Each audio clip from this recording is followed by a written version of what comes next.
Hello there, viewer, and happy Thanksgiving. While Christmas is my favorite holiday to be with family, and I do love the Halloween season, Thanksgiving is a good opportunity to reflect on what you're thankful for, such as family and food. Today's story makes me thankful that I don't have a grandmother that makes stuffing for Thanksgiving dinner. While the setup is straightforward with the story, the ending is bonkers, especially with what makes the stuffing so irresistible to eat. Since I don't want to spoil the ending, just keep this in mind when you reach the end of the video. Would the quote-unquote ingredient that the grandmother uses in her stuffing actually make it taste amazing like that? It's a creepypasta, so I understand suspension of disbelief, but I don't think what she used in the story would make her stuffing more delicious. If anything, I would be more concerned if her food was even edible afterwards.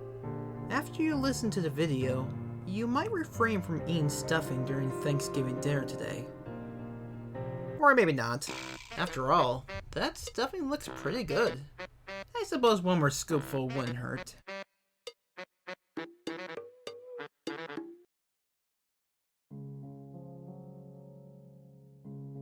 There was something unbelievable about the stuffing my grandmother made every Thanksgiving. It wasn't just good, it was beyond amazing. Every morsel of meat and bread and vegetable was flavored to perfection. The meticulousness and love involved in the preparation process shone through with every bite. We would eat until we were stuffed, pun intended, and still felt great afterward. Hell, we even felt invigorated, which was the last thing one would expect after Thanksgiving dinner. Our family had been trying to get her to tell us the recipe for years. She wouldn't even give us a hint. Since our family has always had a love for dark humor, when we were around the Thanksgiving table, we liked to speculate on how she did it. My sister thought she mixed in crack cocaine. My father said she sold her soul to Satan in 1955. Even Mom, who was the least indecorous of the group, quietly said, around a mouthful of stuffing, "I bet it's made from the bodies of better chefs." We all laughed, especially Grandma. Then we had a little moment of sad silence. Grandpa had been a chef. He had passed away over the summer. Everyone missed him.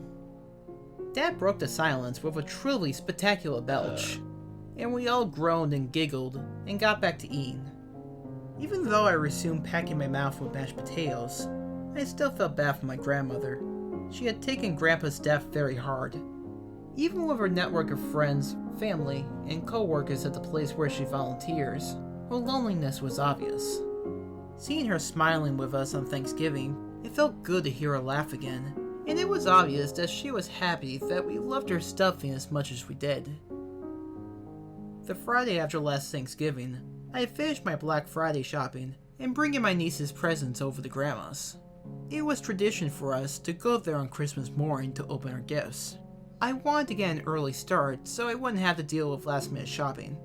When I arrived, Grandma wasn't there. I figured she was doing her volunteering, since it's always busy there around the holidays. I had a key though, and I let myself in. Her house was as neat and perfect as ever. I left the packages in the living room, and was about to leave through the kitchen, when a truly sinister thought crossed my mind. I was finally going to get that stuffing recipe. I opened her recipe book, and there, between souffle and tandoori chicken, was stuffing. I read it over, and my heart sank. It was almost completely unremarkable. The recipe looked like any ingredient list from the back of a stuffing box. There was only one thing I didn't recognize right away. 1/4 cup STC. I scratched my head for a second, then realized it was an abbreviation for salt, turmeric, and cumin. After all those years of wondering, it all came down to Grandma just being a really, really good cook. I should have known. It's been almost a year since then. The family's been gearing up for another Thanksgiving.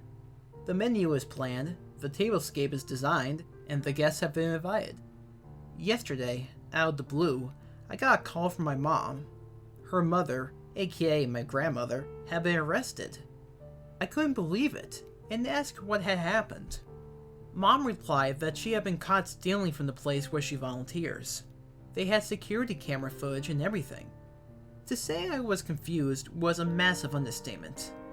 First off, how could my grandmother, the kindest, sweetest person I've ever met, be a thief? And second, what the hell is there to steal from where she volunteers?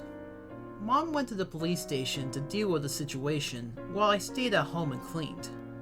As far as my first concern, I chalked it up to Grandma getting old.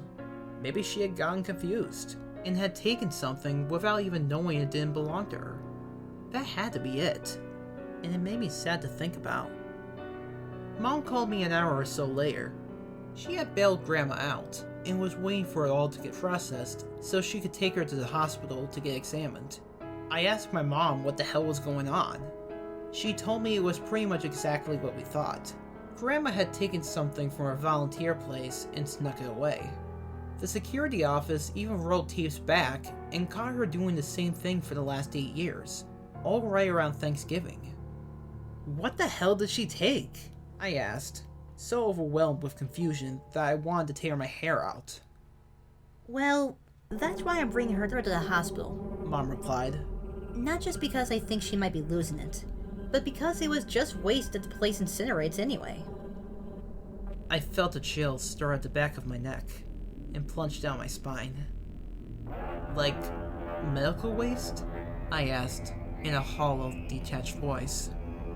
Yeah, biohazard stuff.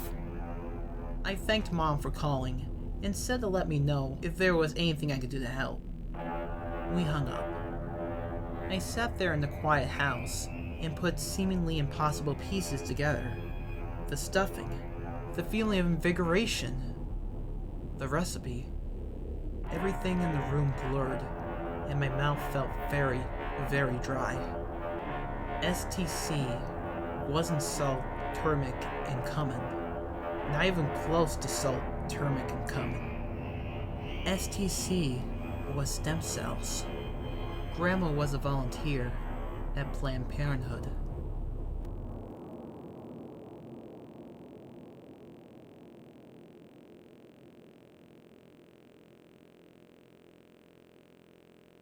There was only one thing I didn't recognize right away.